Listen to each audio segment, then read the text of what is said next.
Hello दोस्तों, स्वागत है आपका हमारे यूट्यूब चैनल पर। आज हम आपको डी फार्म सेकेंड ईयर का सब्जेक्ट हॉस्पिटल फार्मेसी जिसका चैप्टर नंबर 3 का 6 पार्ट पढ़ाएंगे। दोस्तों ये वाला पार्ट आपका लास्ट पार्ट है। दोस्तों इसके बाद आपका चैप्टर नंबर 3 जो है हॉस्पिटल फार्मेसी का वह पूरा कंप्लीट हो जाएगा। अगर आपने प्रीवियस वाले पार्ट को नहीं पढ़ा है तो आप हमारे चैनल की प्लेलिस्ट में जाइए। वहाँ हमने आपके जितने भी सिलेबस के अंदर टॉपिक हैं उन प्रीवियस वाले पार्ट्स में हमने कवर किया है और अच्छे से उनको डिफाइन भी किया है। आप वहाँ से जाकर देख लीजिए। अगर आपको वीडियो अच्छी लगी तो वीडियो को लाइक कर देना और हमारे चैनल को भी सब्सक्राइब कर देना। अगर आपको मेरे चैनल की पीडीएफ चाहिए हिंदी इंग्लिश मिक्स में तो डिस्क्रिप्शन बॉक्स में लिंक दी गई है व्हाट्सएप ग्रुप की। आप वहाँ पर अपनी रिक्वेस्ट सेंड कर दीजिए। उसके बाद आपको 199 रुपये का पे करना होगा। आपको सभी पीडीएफ उसमें प्रोवाइड कर दी जाएंगी। अगर आपको अच्छा लगे तो आप पीडीएफ ले लीजिए। दोस्तों अपने दोस्तों को भी शेयर करते रहिए और अपने कॉलेज ग्रुप में भी वीडियो को शेयर करते रहिए। और जो डी फार्म फर्स्ट ईयर के स्टूडेंट्स हैं उनको भी बता दीजिए।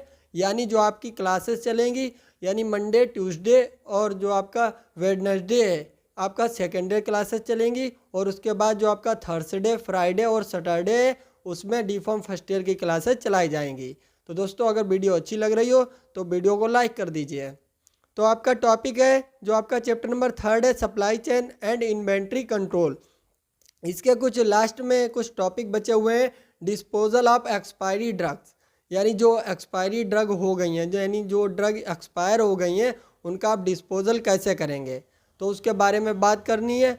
और जो आपका नारकोटिक का डिस्पोजल होता है उसको कैसे करना होता है और जो साइटोटॉक्सिक ड्रग्स होती हैं उनका डिस्पोजल किस प्रकार से किया जाएगा और डॉक्यूमेंटेशन परचेज एंड इन्वेंट्री के बारे में आपको इस वीडियो के अंदर पढ़ना है।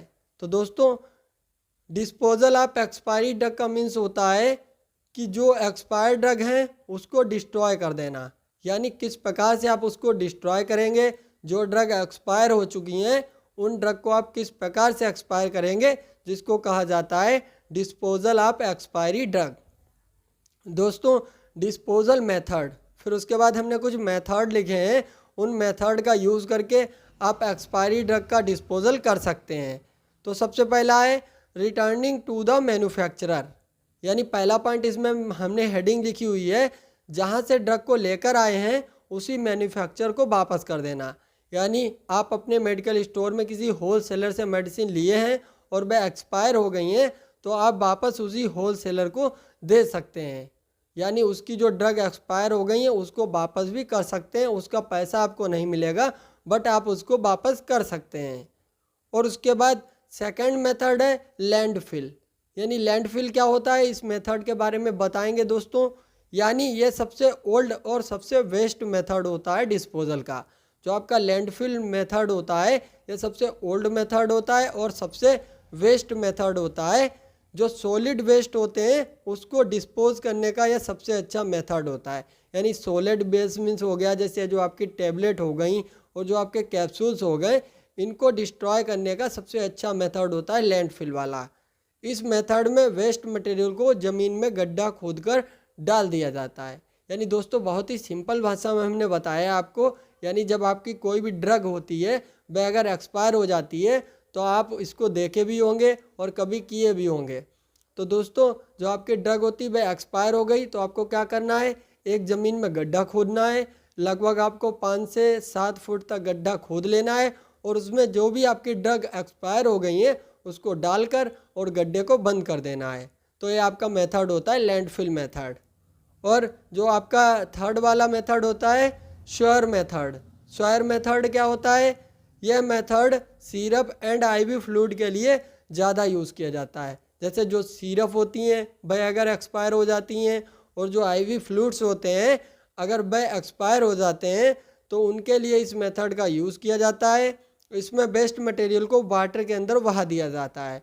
यानी जो वाटर होता है उसके अंदर बहा दिया जाता है। यह मेथड इतना इफ़ेक्टिव नहीं होता है क्योंकि इसके बहुत बहुत ज़्यादा हानिकारक इफ़ेक्ट होते हैं।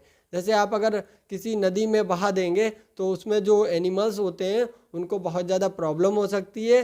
तो दोस्तों जो आपका गांव में नाले होते हैं या कोई तालाब होता है उसमें लोग जो सिरप होते हैं उनको डाल देते हैं या नालियों में बहा देते हैं। तो ये मेथड जो होता है आपका श्योर मेथड कहलाता है। और उसके बाद जो आपका नेक्स्ट मेथड आता है इंसिनरेशन मेथड। इंसिनरेशन मेथड में क्या होता है, इस मेथड में वेस्ट मटेरियल को हाई टेम्परेचर दिया जाता है। जो इंसिनरेशन मेथड होता है, इस मेथड में जो आपका वेस्ट मटेरियल हो गया है, जो वेस्ट हो गया है, उसको बहुत ज़्यादा हाई टेम्परेचर देकर उसको नष्ट कर दिया जाता है। तो दोस्तों इसमें कुछ मेथड थे जिसको हमने बताया, और जो आपका टॉपिक था इसको हमने कंप्लीट किया, यानी डिस्पोजल ऑफ एक्सपायरी ड्रग। यानी इसके हमने कुछ मेथड को आपको बता दिया, इस तरीके से आप ड्रग को डिस्पोजल कर सकते हैं। तो दोस्तों अगर वीडियो अच्छी लग रही हो तो वीडियो को लाइक कर दीजिए और हमारे चैनल को भी सब्सक्राइब कर दीजिए। फिर उसके बाद बात करते हैं डिस्पोजल ऑफ नारकोटिक्स। जो नारकोटिक ड्रग्स होती हैं, जो नशे वाली ड्रग्स होती हैं, उनका डिस्पोजल आपको कैसे करना है, तो उसके बारे में बात करेंगे। नारकोटिक ड्रग का डिस्पोजल भी इन सब मेथड के द्वारा ही किया जाता है। जो अभी आपको हमने प्रीवियस में मेथड बताए हैं, आप उन मेथड को नारकोटिक ड्रग वाले मेथड में रख सकते हैं। बिल्कुल 100% आपके उचित मेथड हमने बताए हैं, आप उनको इसमें भी ऐड कर सकते हैं। और अगर आपका टॉपिक पूछा भी जाता है एग्ज़ाम के अंदर कि आपको नारकोटिक का डिस्पोजल बताना है, तो आप उसमें हेडिंग डालकर लिख भी सकते हैं रिटर्निंग टू द मैन्युफैक्चर, और उसके बाद उसमें लैंडफिल मेथड लिख सकते हैं, और उसके बाद श्योर मेथड लिख सकते हैं, और उसके बाद इंसिनरेशन जो मेथड आपको हमने बताया उसको आप उसमें लिख सकते हैं। तो नारकोटिक ड्रग का डिस्पोजल भी इन सब मेथड के द्वारा ही किया जाता है, बट इनका डिस्पोजल फार्मासिस्ट एंड पुलिस की सुपरविज़न में किया जाता है। दोस्तों जो आपकी सिंपल ड्रग्स होती है उनका सुपरविज़न यानी उनका जो डिस्पोजल होता है वह आप खुद से कर सकते हैं, लेकिन जब नारकोटिक का डिस्पोजल किया जाता है तो उसमें फार्मासिस्ट का होना अनिवार्य है और एक पुलिस का होना अनिवार्य है। यानी एक पुलिस भी हो सकती है, बहुत ज़्यादा टीम भी हो सकती है पुलिस की, उसके बाद उसका डिस्पोजल आपको करना है। तो इस प्रकार से आप नारकोटिक ड्रग का डिस्पोजल कर सकते हैं। फिर उसके बाद डिस्पोजल ऑफ साइटोटॉक्सिक ड्रग्स। यानी जो साइटोटॉक्सिक ड्रग्स होती हैं, यानी जो साइटोटॉक्सिक ड्रग्स होते हैं उनको एंटी कैंसर ड्रग भी कहा जाता है, नियोप्लास्टिक ड्रग भी कहा जाता है। यानी जो कैंसर को ट्रीट करने में जिन ड्रग का यूज़ किया जाता है उनको कहा जाता है साइटोटॉक्सिक ड्रग। यानी जो साइटोटॉक्सिक ड्रग्स होती हैं उनका भी आप जो डिस्पोजल करते हैं उन्हीं सब मेथड के द्वारा कर सकते हैं। और इसमें हमने कुछ लिखा है पॉइंट्स को, disposal method of cytotoxic waste.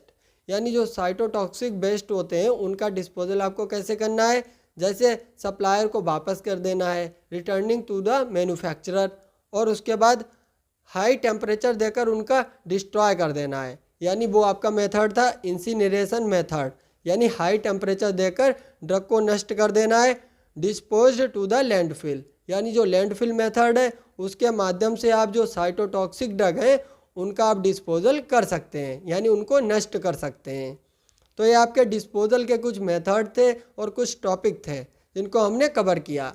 जो आपका चैप्टर नंबर 3 है उसका लास्ट पॉइंट है आपका सिलेबस का डॉक्यूमेंटेशन, परचेज एंड इन्वेंट्री। इसके बारे में थोड़ी सी बात करेंगे दोस्तों, और जो आपका चैप्टर नंबर 3 है पूरा कंप्लीट हो जाएगा। और आशा करते हैं आपको पूरा चैप्टर समझ में भी आया होगा। अगर ज़्यादा समझ में आता हो तो दोस्तों आप नीचे कमेंट कर दिया करो दोस्तों कि सर आप बहुत सही पढ़ाते हैं, तो जिससे हमें मोटिवेशन मिलता रहे और हम आपके लिए नेक्स्ट चैप्टर अच्छे से तैयार करके लाते रहें। तो documentation of purchase and inventory. Documentation का मीन्स होता है कि जो भी ड्रग्स की परचेजिंग की है उसका रिकॉर्ड तैयार करना। डॉक्यूमेंटेशन मीन्स यानी जो भी आपने ड्रग परचेज की है उसका रिकॉर्ड तैयार करना, जो भी आपने डिस्पेंस की है ड्रग उसका रिकॉर्ड तैयार करना, और जो भी ड्रग फार्मेसी में स्टोर की गई है उसका सब रिकॉर्ड तैयार करना। यानी जितना भी फार्मेसी से रिलेटेड बातें होती हैं उसको नोट करना, उसको लिखना, वह सब आपका डॉक्यूमेंटेशन कहलाता है। और जो भी प्रोडक्ट वापस हुआ है उसका भी सब रिकॉर्ड तैयार करना। यानी कोई भी प्रोडक्ट अगर अच्छा नहीं होता है तो उसकी वापसी हो जाती है, तो उसका भी आपको रिकॉर्ड तैयार करना है। और इन्वेंट्री हमने आपको पहले ही बताया है प्रीवियस वाले लेक्चर में। इन्वेंट्री क्या होता है? इन्वेंट्री दोस्तों वह होता है जैसे आप किसी प्रोडक्ट को ख़रीद कर लाए, परचेज करके लाए, फिर उसकी स्टोरेज किस प्रकार से करनी है और उसके बाद उसको किस प्रकार से मेंटेन करके रखना है, यह आपका होता है इन्वेंट्री।